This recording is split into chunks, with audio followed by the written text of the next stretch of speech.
안녕하세요. 혹시 영어로 글을 쓰거나 좀 더 격식 있는 말을 해야 할 때요. 왜 유독 프랑스어에서 온 것 같은 단어들, 그런 단어들이 많다고 느껴본 적 없으신가요? 아, 네, 그런 경우 있죠. 예를 들면 묻다 할 때 그냥 ask 말고 inquire라든지 왕다움을 kingly 대신에 royal 이렇게 쓰는 거예요. 오늘 저희가 바로 그 이유를 좀 파헤쳐 보려고 합니다. 당신이 보여주신 자료들, 특히 그 영어 고급 어휘 속 프랑스어 어원의 영향 보고서랑 관련 웹자료들을 좀 깊이 들여다볼까 해요. 네, 흥미로운 주제죠. 네. 그래서 오늘의 목표는요. 1066년 영국 역사에서 있었던 그 사건. 그게 어떻게 오늘날 우리가 쓰는 영어에 어떤 격을 나누는 그런 결정적인 계기가 됐는지, 그리고 왜 프랑스어계 단어들이 소위 말하는 고급 어휘, 그 상당 부분을 차지하게 됐는지 그 흥미로운 여정을 한번 따라가 보려고 합니다. 자, 준비되셨나요? 네, 좋습니다. 이 이야기의 시작은요, 지금으로부터 거의 1000년 전이죠. 1066년 노르만 정복으로 거슬러 올라갑니다. 1066년 노르만 정복이요. 네, 프랑스 북부 노르망디 공작이었던 윌리엄 정복왕이 영국을 정복하면서 영국 사회의 지배층 언어가 완전히 바뀌어버려요. 새로운 엘리트 계층은 노르만 프랑스어, 그러니까 고대 프랑스어의 한 방언을 썼고요.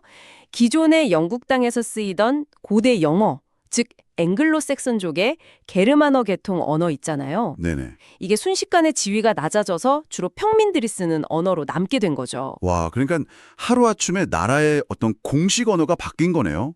이게 언어 사용에 그럼 구체적으로 어떤 영향을 미쳤을까요? 아, 정말 결정적인 영향을 미쳤습니다. 사회 언어학에서는 이런 현상을 디글로시아, 우리말로는 이중언어 사용 현상이라고 부르거든요. 디글로시아? 네, 그러니까 한 사회에 두 언어가 같이 쓰이긴 하는데 그 쓰임새가 명확하게 나뉘는 거예요. 노르만 프랑스어는 궁정, 법률, 행정, 또 고급 문화 이런 공식적이고 권위 있는 영역에서 쓰는 상층어가 됐고요.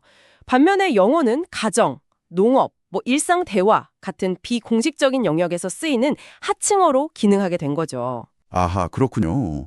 그러니까 자연스럽게 지배층이 쓰는 프랑스어 단어에는 뭔가 힘, 권위, 아니면 세련됨 같은 이미지가 딱 붙게 됐겠네요? 정확합니다. 이게 그럼 오늘날 우리가 프랑스어계 단어를 들으면 좀 고급스럽다? 이렇게 느끼는 그 뿌리가 되는 거군요. 네, 바로 그거죠. 권력, 통치, 법, 지식, 예술 같은 이런 중요한 개념들이 다 프랑스어로 표현되다 보니까 그 단어 자체가 높은 사회적 지위를 상징하게 된 겁니다. 이 현상이 무려 300년 이상 지속됐어요. 300년이요? 와, 네. 그 기간 동안 프랑스어, 정확히는 앵글로 노르만어가 영어 어휘에 정말 엄청난 영향을 미치게 됩니다. 300년이면 정말 긴 시간이네요. 실제로 그럼 현대 영어에서 프랑스어에서 온 단어, 그 비중이 어느 정도나 되나요? 이게 자료마다 조금씩 차이는 있는데요. 보통 현대 영어 어휘의 한 28%에서 29% 정도? 그 정도가 프랑스어, 그러니까 앵글로 노르만어를 포함해서요. 거기서 유래했다고 봅니다. 28, 29%요? 네. 근데 어떤 자료에서는 40% 이상으로 보기도 해요. 와, 40%? 이게 영어의 뿌리라고 할 수 있는 게르만어계 어휘가 한 25, 26% 정도, 또 학술 어휘의 기반인 라틴어 직계 어휘가 28, 29% 정도니까요. 거의 맞먹는 엄청난 규모죠. 정말 대단하네요. 중세 영어 시기에만 한 10,000개 정도가 들어왔다고 하던데요. 네, 그렇게 추정합니다. 10,000개 정도요. 이야, 정말 엄청난 숫자네요. 근데 단순히 단어 수만 많은 게 아니라 이 단어들이 영어 안에서 어떤 역할을 하느냐, 이게 더 중요할 것 같아요. 바로 그 점이 핵심입니다. 정말 중요한 포인트예요. 영어 어휘는 이런 역사적인 배경 때문에 아주 흥미로운 삼층 구조를 갖게 됐어요. 마치 3층짜리 건물처럼요. 삼중 구조요. 네, 이 구조 덕분에 영어가 상황에 따라서 격식이나 뉘앙스를 아주 세밀하게 조절할 수 있게 되는 거죠. 오, 3층 건물이요? 재밌네요. 각 층이 어떻게 다른가요? 자, 1층부터 보면요. 가장 기본적이고 일상적인 단어들입니다. 주로 게르만어, 그러니까 고대 영어, 앵글로색슨어에서 온 것들이죠. 특징은 좀 짧고 직접적이고 구체적인 경향이 있어요. 예를 들면 ask, 묻다, kingly, 왕다운, fire, 불, house, 집 같은 단어들이죠. 좀 소박하고 직접적인 느낌을 주죠. 네, 정말 기본적인 단어들이네요. 그럼 2층은요? 2층이 바로 오늘 이야기의 주인공, 프랑스어, 그러니까 앵글로 노르만어에서 온 단어들입니다. 1층 단어들보다는 보통 좀 더 길고요. 형식적이고 또 추상적인 개념을 나타낼 때가 많아요. 사회, 행정, 법률, 문화, 요리 같은 분야에서 특히 두드러지죠. 아, 아까 예시로 들었던 인콰이어나 로열 같은 거요? 맞습니다. inquire, 문의하다, royal, 왕의, 아니면 flame, 불꽃, mansion, 대저택 같은 단어들이 여기에 해당해요. 1층보다는 격식 있고 3층보다는 덜 학술적인 딱 중간 정도의 격식을 나타낸다고 볼 수 있죠. 그럼 마지막 3층은 뭔가요? 더 격식 있는 건가요? 3층은 주로 라틴어나 그리스어에서 직접 빌려온 단어들입니다. 매우 학문적이거나 기술적이고 때로는 약간 비인격적인 느낌을 주는 전문 용어가 많아요. 예를 들면 interrogate, 신문하다, regal, 제왕의, conflagration, 대화제, residence, 거주지 같은 단어들이죠. 주로 학술, 과학, 법률 같은 전문 분야에서 많이 쓰입니다. 와, 정말 흥미로운 구조네요. 1층은 게르만, 2층은 프랑스, 3층은 라틴 그리스. 그럼 우리가 어떤 단어를 선택하느냐가 단순히 의미 전달을 넘어서는 거네요?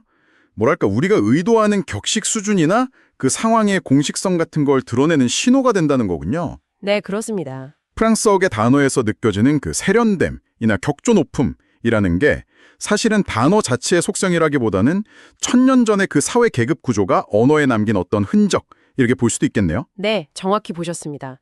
그 세련됨이라는 건 역사적으로 형성된 사회적인 인식에 가깝다고 할 수 있죠.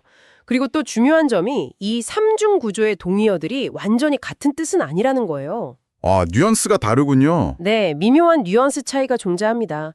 아까 말씀하신 왕의라는 뜻의 킹리, 게르만, 로열, 프랑스, 리걸, 라틴만 봐도 다 비슷하지만 사용하는 맥락이나 강조하는 바가 조금씩 달라요. 이런 어휘의 풍부함, 이게 영어 사용자에게는 표현의 정밀성을 높여주는 아주 강력한 도구가 되는 거죠. 정말 그렇겠네요.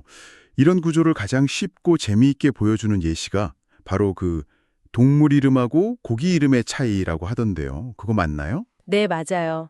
아주 고전적인 예시죠. 살아있는 동물은 주로 게르만어 이름으로 불립니다.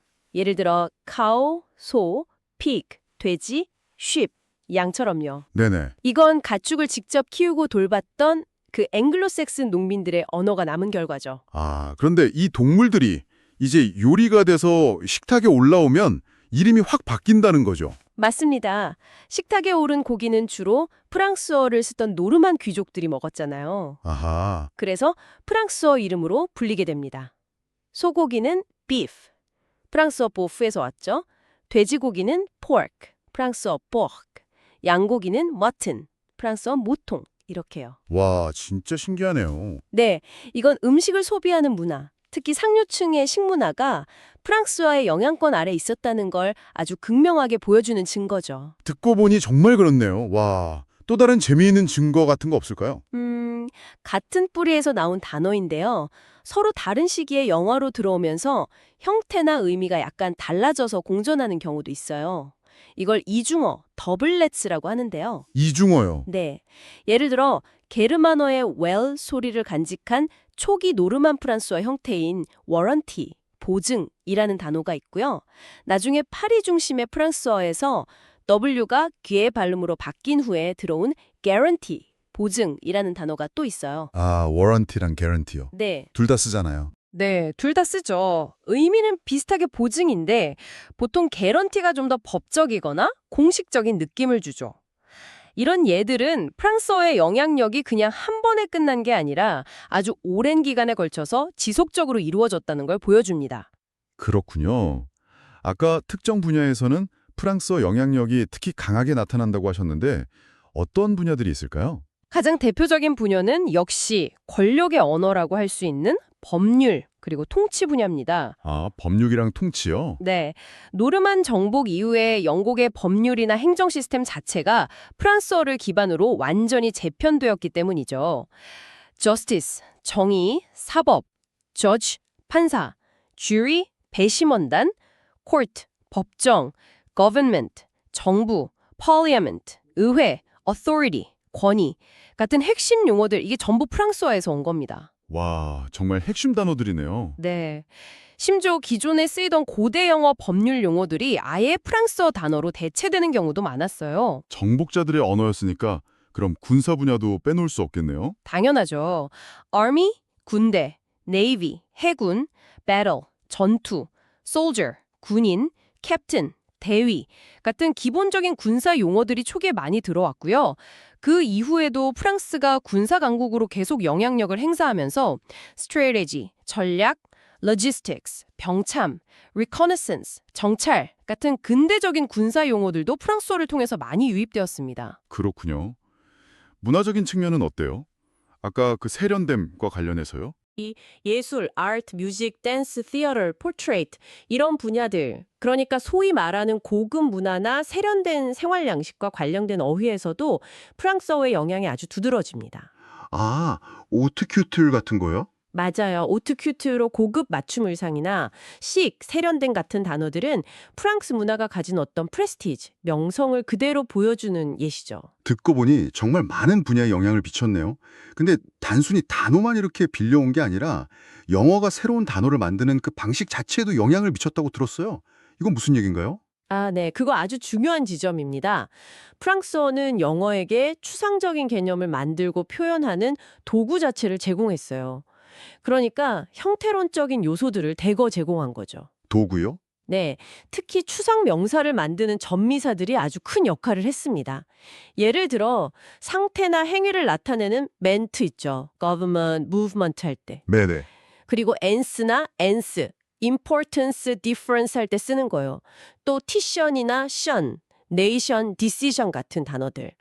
그리고 성질이나 상태를 나타내는 IT, authority, ability, age, carriage, marriage 같은 이런 전미사들이 다 원래 프랑스어, 궁극적으로는 라틴어에서 온 것들입니다. 아, 그러니까 정부, 중요성, 권위, 용기 이런 추상적인 단어들을 만들 수 있는 일종의 레고 블록을 프랑스에서 가져왔다. 이런 말씀이시군요. 네, 아주 정확한 비유입니다. 이 전미사들이 영어 안에서 굉장히 생산적으로 활용되기 시작했어요. 그러면서 영어는 이전보다 훨씬 더 정교하고 복잡한 추상적인 사고를 표현할 수 있게 된 거죠. 이게 영어가 나중에 학문과 과학의 언어로 발전하는데 아주 중요한 밑거름이 됐다고 할 수 있습니다. 와, 정말 큰 영향을 줬네요. 전미사 말고 또 있나요? 네, 부정이나 관교를 나타내는 접두사들, 예를 들어 this, con, pre, and 같은 것들도 프랑스어를 통해 많이 들어왔고요. 문법적으로는 예를 들어 attorney general, 법무장관처럼 명사 뒤에 형용사가 오는 프랑스식 어순이 일부 표현에 아직 남아있기도 합니다. 이야, 듣다 보니 정말 영어라는 언어의 DNA 깊숙한 곳까지 프랑스어 영향이 새겨져 있다는 느낌이 드네요. 그렇습니다. 오늘 이야기를 좀 정리해보자면요. 1066년 노르만 정복이라는 이 역사적인 사건은 단순히 지배층을 바꾼 것을 넘어서 영어의 어휘 구조 자체를 아주 근본적으로 바꿔놓았다고 할 수 있습니다. 그 결과 영어는 게르만어의 어떤 직선성, 그리고 프랑스어, 라틴어의 격식성과 추상성이 공존하는 독특한 삼중 어휘 체계를 갖게 된 거죠. 네. 그리고 프랑스에서 온 단어들은 영어 전체 어휘의 한 3분의 1에서 많게는 40% 이상을 차지할 정도로 양적으로도 엄청나고요. 특히 법률, 행정, 학술, 문화 같은 격식 있는 맥락에서는 그 존재감이 훨씬 더 커진다는 거고요. 맞습니다. 이 다층적인 어휘 구조 덕분에 영어는 상황에 따라서 뉘앙스나 격식 수준을 아주 섬세하게 조절할 수 있는 뛰어난 유연성을 갖추게 된 겁니다. 네. 오늘 저희와 함께 영어 단어 속에 숨겨진 이 프랑스어의 흔적을 따라가 본 여정 어떠셨나요? 당신이 앞으로 영어를 사용하거나 접할 때 이 단어는 왜 좀 더 격식 있게 들리지? 하고 궁금했던 순간들이 혹시 있었다면 오늘 이야기가 그 답을 찾는 작은 실마리가 되었기를 바랍니다. 우리가 그냥 무심코 사용하는 단어 하나하나에 이런 천년의 역사가 담겨 있다는 걸 떠올려 보는 것도 참 흥미로운 경험이 될 것 같아요. 네, 마지막으로 이런 질문을 한번 던져보고 싶습니다. 우리는 과연 이러한 언어의 역사적 배경과 사회적 함의를 얼마나 의식하면서 단어를 선택하고 있을까요? 그리고 영어가 가진 이 복잡하고 풍부한 어휘체계는 영어를 배우는 사람들에게는 어떤 기회와 동시에 또 어떤 어려움을 안겨줄까요? 이 질문에 대한 답을 한번 생각해 보시면서 저희는 다음에 또 다른 흥미로운 지식 탐구로 찾아뵙겠습니다.